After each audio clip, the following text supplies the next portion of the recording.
இது வந்து பூசையோட 2வது 3வது நாள் என்ன நடந்துச்சு அப்படிங்கிறது தான் இந்த வீடியோவில் பார்க்க போகிறோம்.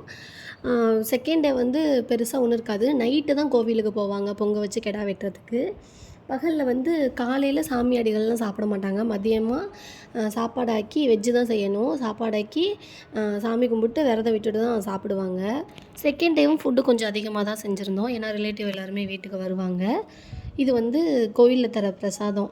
பூஜையெல்லாம் முடிச்சக்கப்புறம் தருவாங்க. இது வந்து தெனமாவுன்னு சொல்லுவாங்க. கோவிலுக்கு தான் நான் போகலைன்னு சொல்லியிருந்தேன்ல. சரி பானை வந்து கோயிலுக்கு பொங்க வைக்க போகிறதுக்கு முன்னாடி கொஞ்சம் நேரத்துக்கு முன்னாடி தான் தருவாங்க. சரி அந்த பானையவாவது நான் வாங்கி வைக்கிறேன்னு சொல்லியிருந்தாங்க. எல்லாருக்கும் அது ரொம்ப சந்தோஷமாக இருந்துச்சு. ஏன்னா அம்மா வீட்டில் வந்து பொங்கல் வைக்கிறது அந்த வீட்டில் பிறந்த பொம்பளை பிள்ளைங்க தான் வைக்கணும்னு சொல்லுவாங்க. அத்தை இருக்காங்க, அத்தை வைப்பாங்க. அத்தையும் நானும் சேர்ந்து வைக்கணும். என்னால் போக முடியாதனால அத்தை மட்டும் வச்சாங்க.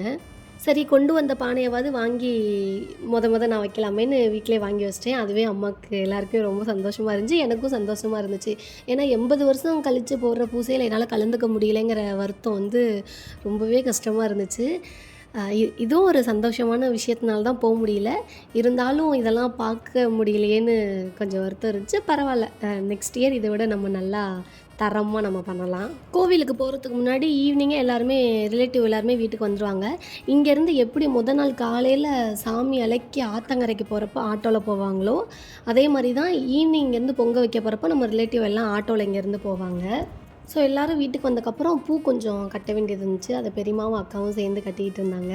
சாமி ஆடுறவங்களுக்கு மாமன் மச்சினன்கள் எல்லாருமே வந்து ஒன்று சாமி ஆடுறவங்களுக்கு விருப்பம் இருந்தால் ட்ரெஸ் எடுத்துடலாம், இல்லைனா சாமி ஆடுறவங்களோட அப்பா அம்மாவுக்கு எடுத்துடலாம். இது எல்லாமே நம்ம விருப்பம் தான். விருப்பப்பட்டால் செய்யலாம், இல்லைனா தேவையில்லை. ஆனால் நம்ம சைடில் வந்து கம்பல்சரி இதை செய்கிறாங்க. நான் வந்து அம்மா அப்பா அண்ணாக்கு 3 பேருக்கு எடுத்திருந்தேன்.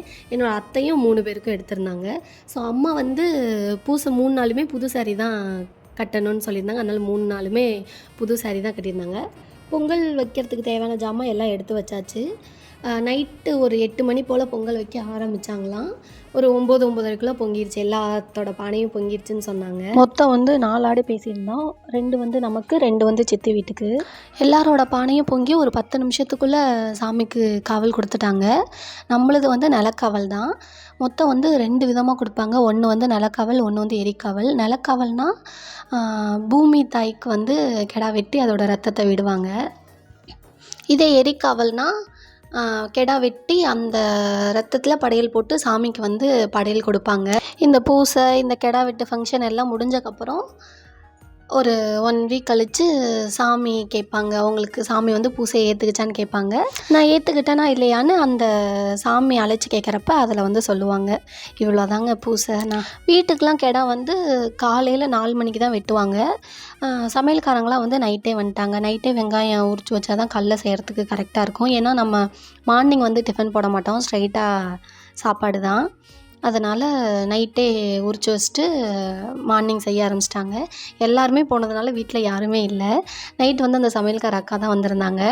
அவங்க வந்து இன்னும் நிறைய கதை சொன்னாங்க சாமிகளை பற்றி.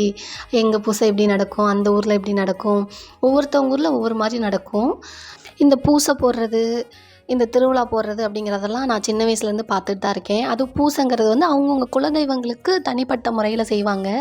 இந்த படையல் போடுறது, காவல் கொடுக்கறது, இதெல்லாம் அவங்கவுங்களோட தனிப்பட்ட முறையில் நம்புறது தான். சிலர் வந்து இதெல்லாம் நம்புவாங்க, சிலர் இதெல்லாம் என்ன அப்படின்னு சொல்லுவாங்க. நான் சின்ன வயசுலேருந்து இதெல்லாம் பார்த்துட்டு தாங்க இருக்கேன். எனக்கு இதிலெல்லாம் நம்பிக்கை கொஞ்சம் அதிகம்தான். நம்ம தூங்கி எந்திரிச்சு வரத்துக்குள்ளேயே கறி குழம்பு நல்லா கமகமன்னு கொதிக்க ஆரம்பிச்சிருச்சு. நம்ம வீட்டில் அன்றைக்கி 2 கெடானால கறி குழம்பு, சிக்கன் கிரேவி, மட்டன் கிரேவி தனியாக செஞ்சுருந்தாங்க. குடல், மூளை எல்லாம் தனித்தனியாக எடுத்து ஒவ்வொரு ஃப்ரை பண்ணியிருந்தாங்க. வெஜ்ஜு சாப்பிட்ற ஆளுங்க வந்து ரொம்ப கம்மி தான். அதனால் வெஜ்ஜு மட்டும் நம்ம கொஞ்சமாக சாம்பாரும் கொஞ்சம் உருளைக்கிழங்கு ஃப்ரை மட்டும் செஞ்சுருந்தோம். நமக்கு விருந்து நல்லபடியாக முடிஞ்சுது. ஆனால் சாமியார் யாருக்கும் விருந்து நல்லபடியாக முடியல. காரணம் அடுத்த நாள் வந்து பட்டையசாமிக்கு ஒரு கெடா வெட்டுவாங்க. அந்த கெடாயை வெட்டி தான் சாமியார் எல்லாருக்கும் அந்த கெடாயிலேருந்து கறியை வந்து பிரித்து கொடுப்பாங்க. அந்த கறியை கொண்டு வந்து தான் அடுத்த நாள் சமைச்சு அவங்களுக்கு கொடுக்கணும்.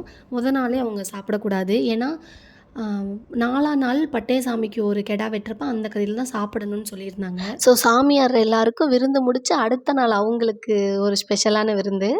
ரொம்ப சிம்பிள் தான். கறி குழம்பு மட்டும் தான் வச்சாங்க. ஏன்னா நாள் தானே எல்லாம் செஞ்சாங்க. அதனால கறி குழம்பு மட்டும் வச்சு அவங்களுக்கு போட்டாச்சு.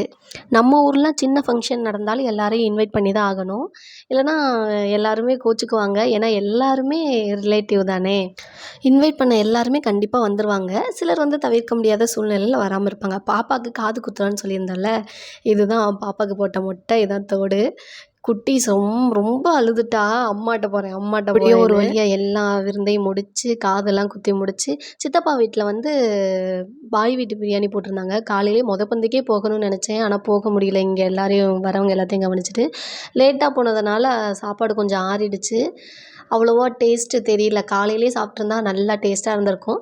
அப்பவும் நல்லா தான் இருந்துச்சு. இருந்தாலும் அந்த சூட்டோட சூடா சாப்பிட்ற டேஸ்ட் இல்ல. வீடு அப்படியே ஃபுல்லா கஜ கஜன்னு ஆயிடுச்சு. ஏன்னா ஃபங்க்ஷன் ஆரம்பிக்கிறதுக்கு முன்னாடியும், ஃபங்க்ஷன் ஆரம்பிச்சக்கப்புறமும் எப்பவுமே வீடு வந்து ரொம்ப கஜ கஜன்னு தான் இருக்கும். ஏன்னா ஆரம்பிக்கிறப்ப கொஞ்சம் நீட்டா இருக்கும். முடிச்சக்கப்புறம் அப்படியே எல்லா பொருளையும் எடுத்த இடத்துல வைக்க டைம் இல்லாம கண்ட இடத்துல போட்டு வச்சிருப்போம். பாருங்க இப்படி தான் இருந்துச்சு வீடு. எனக்கு பூசைய பத்தின எக்ஸ்பீரியன்ஸ்லாம் பெருசா கிடையாது. எங்க ஊர்ல நடந்தத வச்சு இப்ப எங்க வீட்ல என்ன நடந்துச்சு அப்படிங்கிறத நான் சொல்லியிருக்கேன். ஒவ்வொருத்தவங்க ஊர்ல ஒவ்வொரு மாரி நடக்கும். உங்க ஊர்ல எப்படிலாம் போடுவாங்க, என்னலாம் பண்ணுவாங்கன்னு மறக்காம கமெண்ட் பண்ணுங்க. இந்த வீடியோ உங்களுக்கு பிடிச்சிருந்தா லைக் பண்ணி ஷேர் பண்ணுங்க. நான் அடுத்த வருஷம் வந்து கோவிலுக்கு போறப்ப நல்லா டீட்டெயிலா நான் பார்த்துட்டு நான் உங்களுக்கு தெளிவா சொல்றேன்.